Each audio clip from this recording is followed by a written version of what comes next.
What's going on, everyone? Happy Monday. Hopefully everyone is doing well, staying safe, healthy, and having a great start to your new week so far. If you had to take a COVID test, flu test, or a test for some other virus, I hope you have tested negative.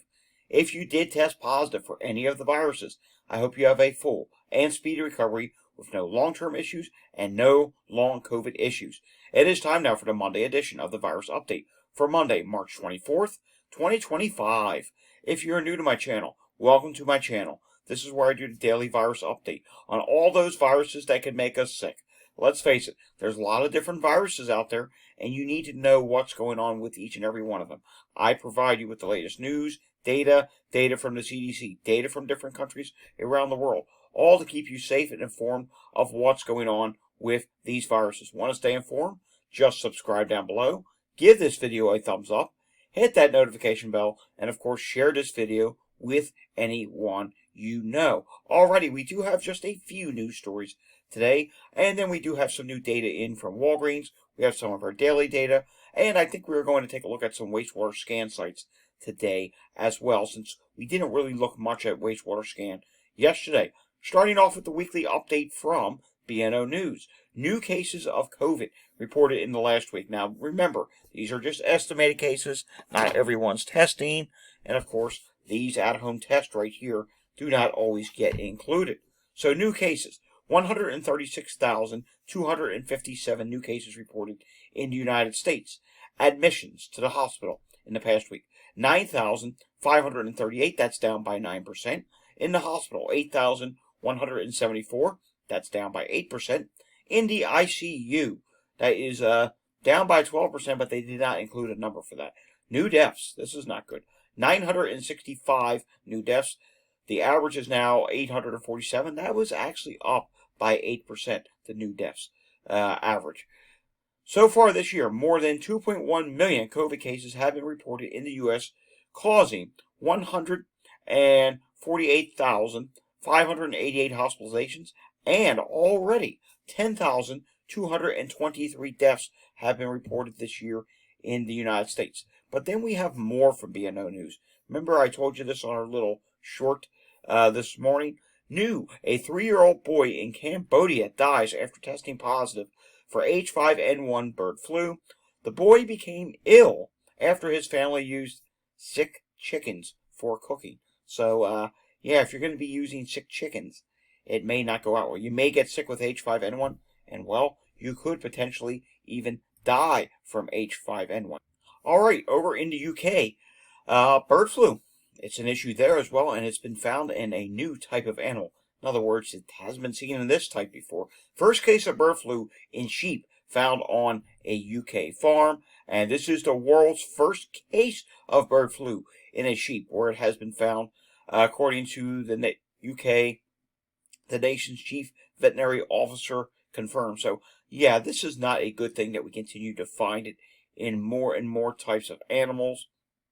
And obviously the risk to livestock continues to go up, and the fact that it continues to get smaller. This virus is getting smarter by doing this. The fact that it continues to get smarter is not a good thing. All right, Montana's influenza death count at highest in the past 7 flu seasons. Yes, this is not a good thing. Montana is now reporting that they have the highest death count in the past 7 flu seasons. New data released Friday shows 48 people have died of influenza in the 2024 to 2025 flu season in Montana, surpassing last year's total of 44 deaths. There are 11 weeks left of data to report in the flu season for 2024-2025. The latest numbers are for the week ended on March 15th. The data shows the following counts for the past 7 seasons. 2018, they had 29. 2019 to 2020, they had 22. And get this, 2020 to 2021, just 0 flu deaths. Just 0. Yes, remember, that was the year when COVID first started. Flu, remember, we were masking, we had precautions, but also keep this in mind. A lot of people won't mention this. I will mention this.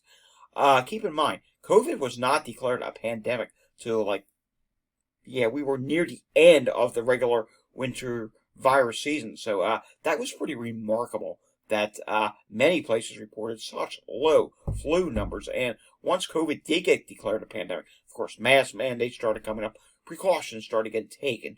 But again, it's worth noting that those precautions did come at the tail end of that flu season when we entered our first ever COVID wave here in the United States. So, yeah, high number of flu deaths in Montana, high number of flu deaths in a lot of states in the United States this year. Now for our sports report. Get this, Dodgers, Mookie Betts remains out with undiagnosed stomach illness, and he says, my body just kind of eating itself. And guess what? He has lost a ton of weight during this illness.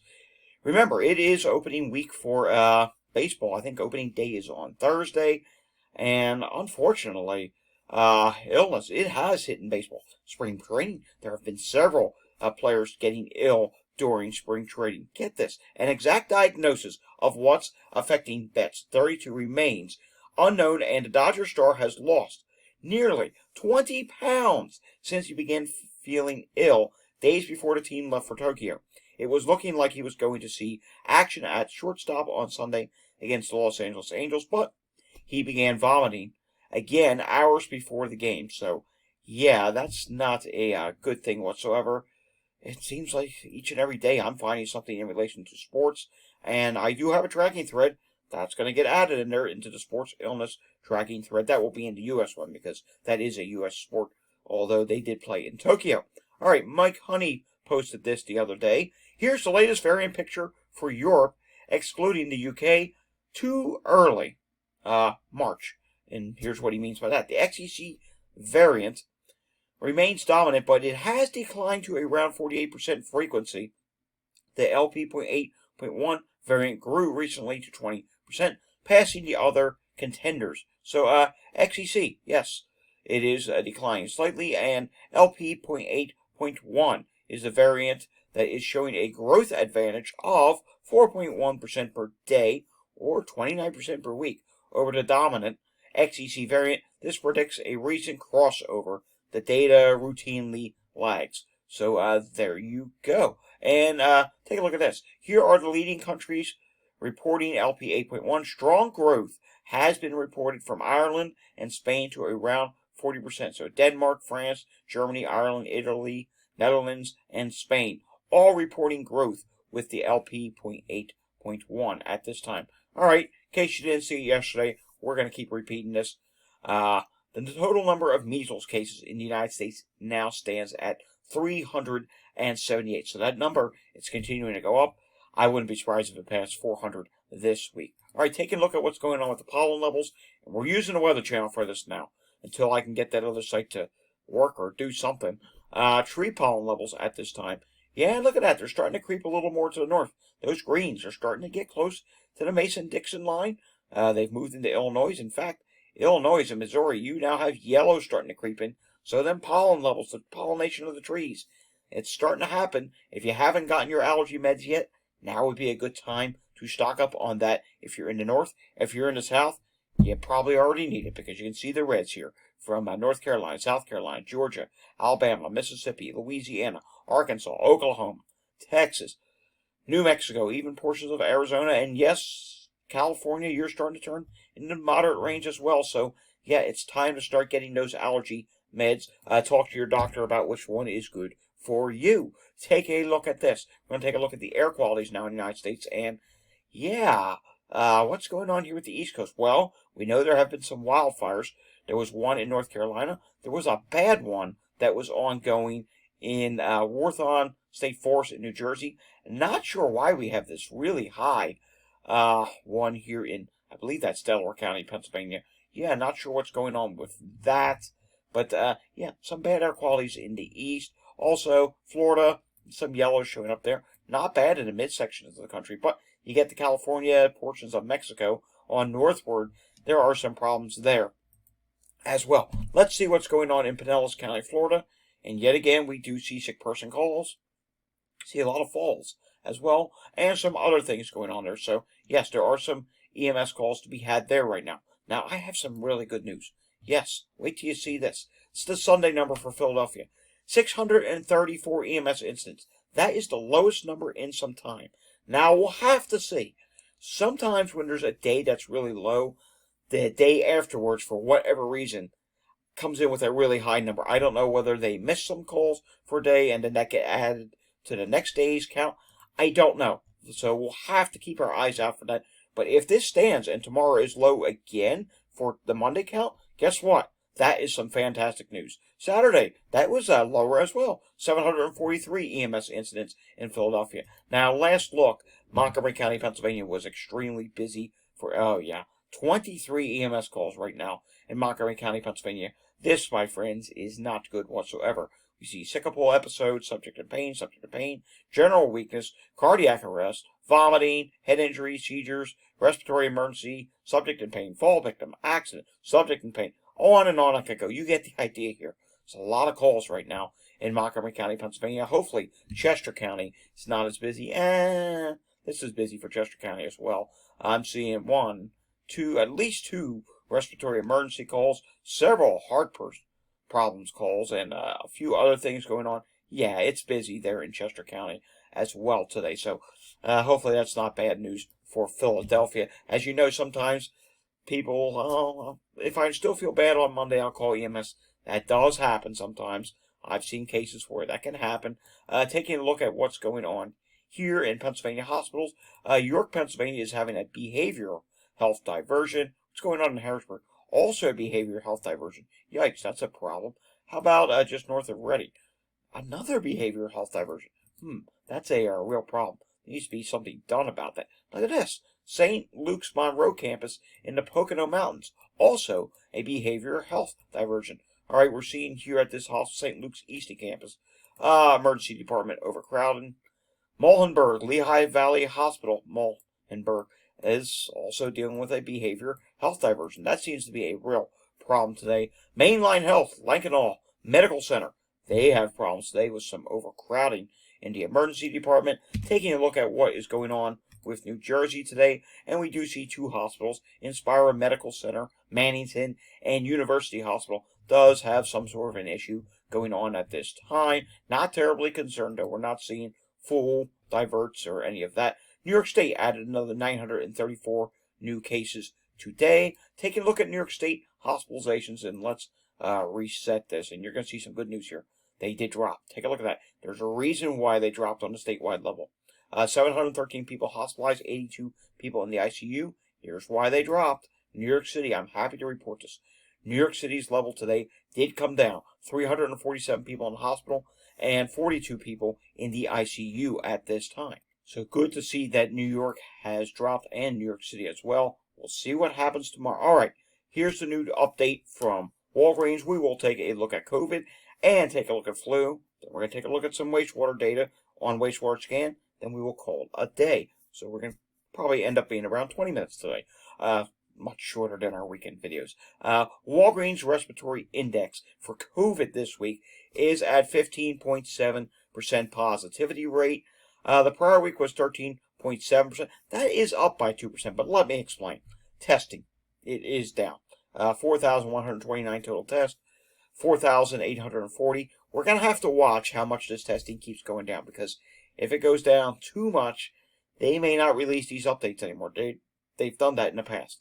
So we'll see what happens here. The positivity rate continues to rise, but remember, testing continues to drop. 4,129 tests versus 4,840. The positivity rate overall went up by 2%. But there are some states that I must say could potentially be concerning. One of them would be New York. Take a look at this. The positivity rate is 26.6%. The prior week was 20.5%. That went up by 6.1%, and you're probably thinking, well, testing maybe went down. It did by 2 tests. That's not enough to justify a 6.1% increase. 203 tests versus 205. That's a pretty big increase for the positivity rate for just only 2 less tests. So I think cases could be a part of the reason there for that increase. New Hampshire bounces around a lot, but well, actually, take a look at this. They're reporting 0 this week, so they really bounced around. 9 tests versus 17. Yeah, 0 is obviously not correct. Maryland positivity rate, get this, 25% versus 11.3%. Difference of up 13.7%. We know last week there was a slight increase in cases on the Maryland's report, so 44 tests versus 53. I'm going to go with it's a mixture of testing being down plus maybe a few additional cases at this point in time.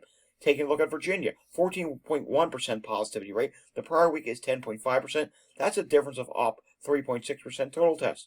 128 versus 153. Yeah, testing's down, so therefore the positivity rate did come up. California, the positivity rate is 9.4%. Hey, that's down by 2.3%. And last week was 11.7% positivity rate, and that's with testing being up. 160 versus 137. That's some good news that your positivity rate's dropping. And here's even better news. Washington, 9.5%. This is the state of Washington now. 9.5% positivity rate.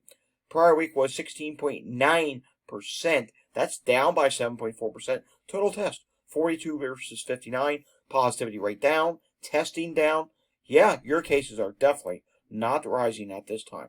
Nevada, you don't do much testing. 8.3% positivity rate. It wasn't reported last week, so we'll just say your positivity rate for COVID is 8.3%. 12 tests versus just 5 last week. Texas, what's going on here? The positivity rate is 18.1%. That's up 5.8% from 12.4% last week. Total test, 805 versus 872. How about Florida? Florida at this time, the positivity rate is 11.5%. That's up by 1.9%.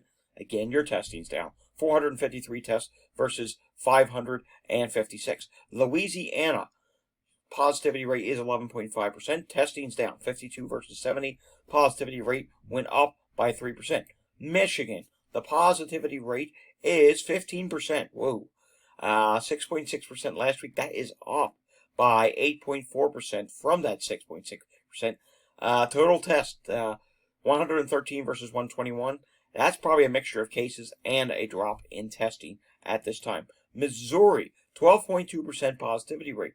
That is up from 4.9% from 7.2% last week. Total test, 74 versus 97. Your testing did drop. We'll do some more of these states again tomorrow. Let's take a look at what's going on with the flu numbers now. Overall, flu is not doing too bad. The national positivity rate is 3.13%. Total test, 4,205. The positivity rate continues to drop, but there are still a few states that are not dropping enough yet. New Mexico, 9.52%. That is with 21 tests. Nebraska, 8.82%. That's with 17 tests. The state of Washington, 3.57% positivity rate. That's with 42 tests. 5% positivity rate in California. Minnesota, 5.56% positivity rate. That's with 54 tests. New York, 4.68%. New Jersey, 5.70%. Taking a look at West Virginia, 5.56%. And Florida is actually not doing bad at all. 2.98%. That's with 453 tests there. Tennessee, even better, 2.14%. And how about Virginia? 2.34% there. And then Connecticut at this time is at 1.67%. And Idaho did not report. How about Colorado? 1.69%. All right, let's take a look at a few wastewater sites. We'll do one in the east and then one on the west coast. And I want to show you Newark, New Jersey, because there's been a bit of a correction here. Take a look at this. Overall, in March, Newark, New Jersey did see a rise for COVID, and they're back in that high category once again. Most recent update shows a little drop, but overall, this has gone up. So it's something we're going to have to watch. It's right next to New York City, 1.5 million population at this wastewater site. RSV is still listed high. A little bit of an increase once again. Influenza A still listed high, but it has come down significantly from its peak. And influenza B, that's been going up a little bit once again, as is HMPV. EVD68, not an issue at this time. Norovirus is still high, but dropping. And hepatitis A, there have been some detections of that at this time. All right, let's go out somewhere on the West Coast, and let's go down to, how about we come down to Los Angeles? Let's go up near Hollywood, shall we? The northwestern portion of LA for the wastewater site. 4 million population at this wastewater site. And COVID is low at this time. RSV is been dropping. It's still listed high, though. Medium for influenza A, and that's dropping as well. Influenza B is still high. HMPV is low. EVD68 is low. Norovirus is low.